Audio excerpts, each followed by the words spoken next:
Welcome to Crossroads. Thank you for joining us.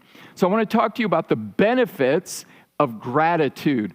You know, I read a story one time, way back, and so some of you aren't going to understand this name. She was Dear Abby, okay? This was like before Instagram, it was before TikTok, it was before Facebook. It was when people actually read newspapers. And there was different columns, and in this column you could write to this person called Abby with certain life issues. And this is an article that was written years and years ago that I believe really sums up our message. It goes like this: Dear Abby, happiness is knowing your parents won't kill you if you come home a little late. Happiness is having your own bedroom. Happiness is getting the telephone call you've been praying for. Happiness is something I don't have. It was signed healthy, but unhappy and ungrateful. A few days later, a second letter appeared. Dear Abby, happiness is being able to walk. Happiness is being able to talk. Happiness is being able to see. Happiness is being able to hear. Unhappiness is reading a letter from a 15-year-old girl who can do all these things and still says she is unhappy. I can talk, I can see, I can hear, but I can't walk. That letter was signed 13 and happy and grateful for life. Wow, that really sums it up, doesn't it? We can be grateful people, and I believe gratefulness leads to happiness. So I want to give you quickly 5 benefits of gratitude. So if you're taking notes, and I hope you are, write these down. Number 1, gratitude allows you to experience the maximum possible enjoyment in your present situation. Have you ever known somebody that no matter what you do, no matter where you go, they're just not quite satisfied? I had a friend like that. I remember one night we went out for a steak dinner. And this was right after I had been to Africa on a missions trip. And we went to this beautiful restaurant to get a steak dinner. And everything to my friend about the evening was not quite right. The restaurant wasn't quite right. The food, the steak wasn't cooked quite right. And I'm thinking to myself the whole time, I'm not sure that anything could be right for my friend here.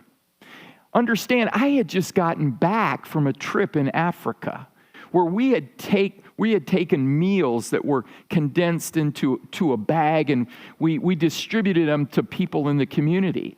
And I'll never forget, we had to go up this I wouldn't call it a mountain, but it was a hill. And we took this bag of food that all you had to do was put it in water and boil it and made a great meal. And we took it up to this village, and there was just one woman living there. It was a widow. She was all alone in this little house, small one-room house with nothing but a dirt floor. And we presented her with these meals, and she was so grateful, so thankful to us. But I'll never forget this, because she would not let us leave until we also would join her in sharing that meal with her. It was like it wasn't enough just to have her needs met. She wanted to give back. She wanted to be in relationship.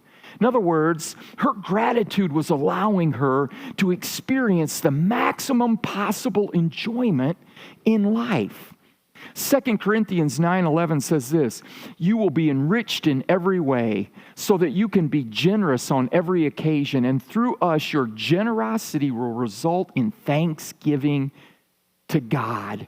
That is just so powerful to me. Number 2, watch this. Number 2, gratitude gives you the strength, it gives you the power when facing a setback.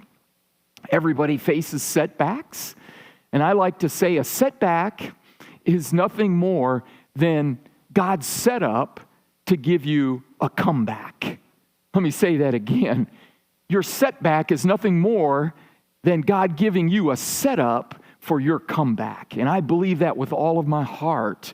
And gratitude enables us to have the power to come back from a setback. I think of Joseph in the Old Testament.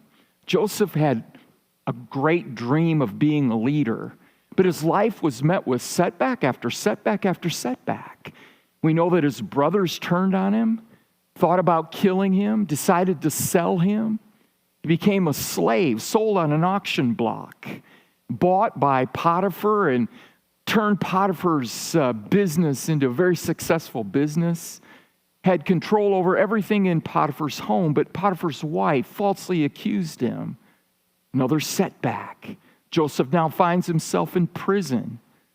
He exercises his spiritual gifts to interpret dreams for two of the guys in prison, but they forgot him. And finally, after a long course of setback after setback after setback, he got a call from Pharaoh because Pharaoh was troubled about a dream. And guess what? Joseph had the gift of interpreting dreams. And his setbacks finally became an opportunity for his comeback. And at that very moment, Joseph went from being a prisoner to being the prime minister of agriculture in one of the world powers of Egypt. It's an amazing story. So here's what I want to show you about that. I want to give you 3 things that you can be thankful for when you face a setback, okay? Number 1, God is directing my steps, even the steps backwards. So I can be thankful. I can say to myself, my steps are ordered of God. Even when sometimes it feels like I'm going backwards, God knows where He's taking you and where He's leading you. Number 2, you can be thankful for the lesson or the life experience learned in this setback. Have you ever heard someone say something like this? That was one of the most difficult experiences of my life. And if I could vote whether I could go through that or not, I would vote no, I don't want to. But I'm telling you, now getting through it, I would never change it. That experience, as hard as it was, it taught me lessons of life that I am going to learn to use for the rest of my life. So setbacks, well, the reason why we can thank God no matter what we're going through, even in a setback, is because we're learning something. We're growing in that. And we can just say, Lord, I don't understand this. Lord, I really need your help to make it through it, but I'm going to thank you for it. I'm going to give you thanks right now for the setback in my life. The third thing is that we can be grateful for the compassion that you now possess for others that will go through a similar setback. This past year for me personally, I had 5 different surgeries in 9 months. Felt like I was just going from one thing to the next to the next.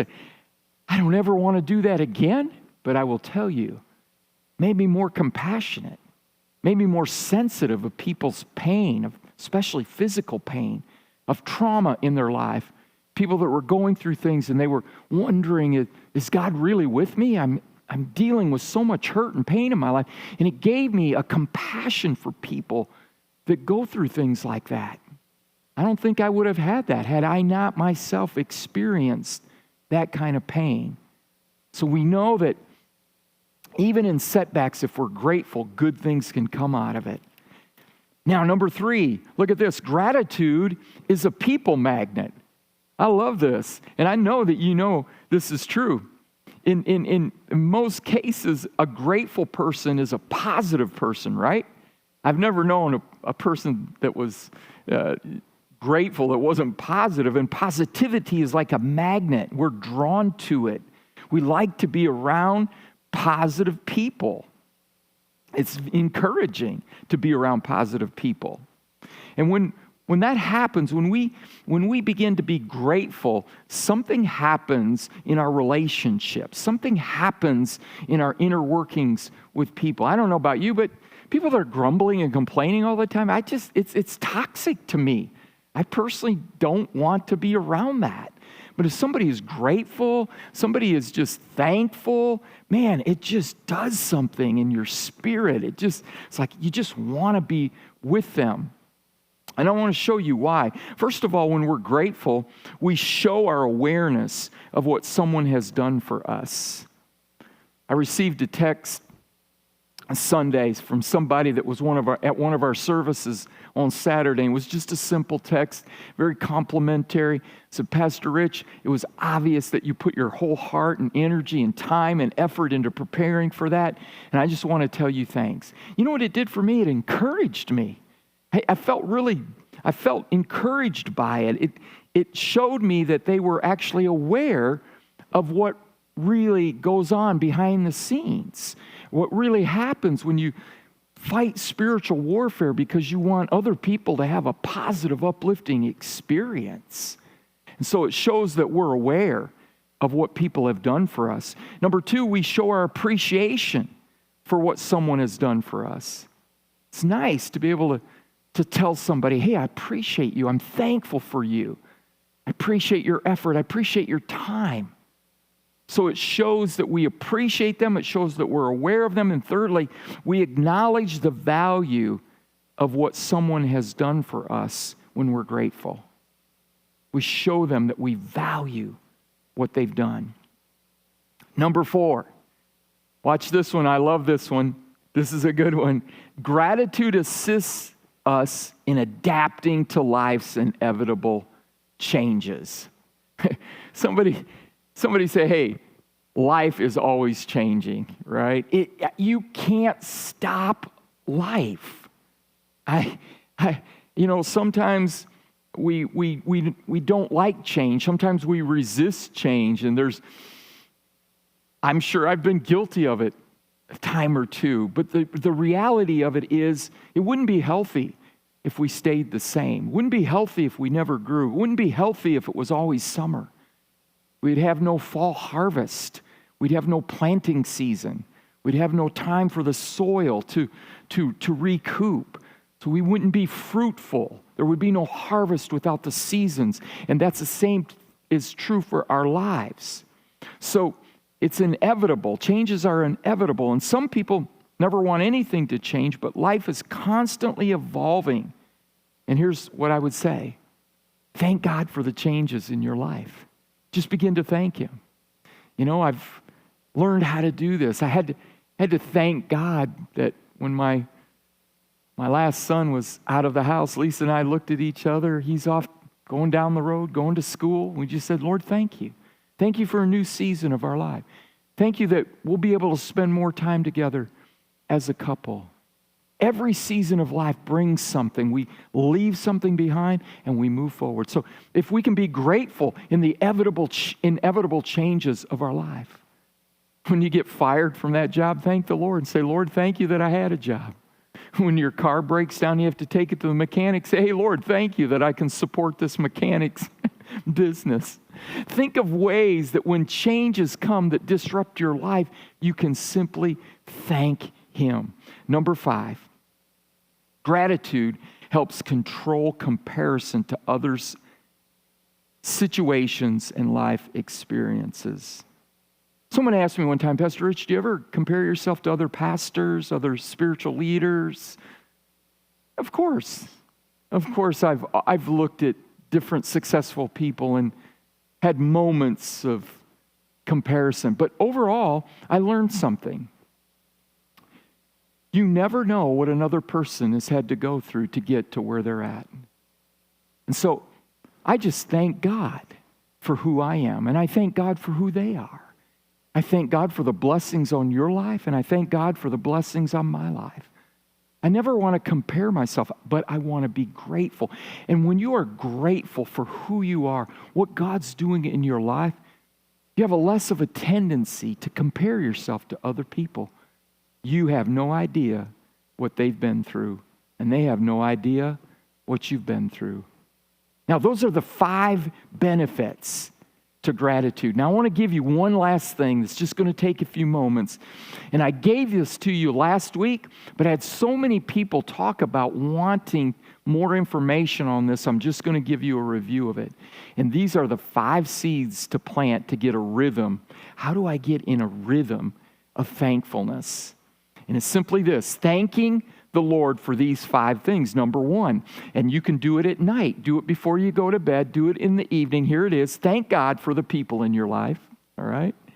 Thank God for everyone in your life, the people in your life, even the ones that, sometimes you wonder about. But thank God for them. Thank God for the problems in your life. That's right, because you've got a God that's going to see you through that problem. You're not going to be in that problem forever. Thank God for the problem. Thank God for the provision in your life. Don't just think about what you don't have, but thank Him for what you do have. And thank God for the protection in your life. Thank Him for Psalms 91, who said He will guard you. His angels will be around you. And number 5, thank God for the plan that He has for your life. Now think about that for a moment. Because if we are thankful for the people, if we are thankful for the problems, if we're thankful for the provision, if we're thankful for the protection, and we're thankful for the plan of God in our lives, we've pretty much covered all the things that cause us to be stressed and worried. And we will develop a rhythm, a habit, a practice of gratitude.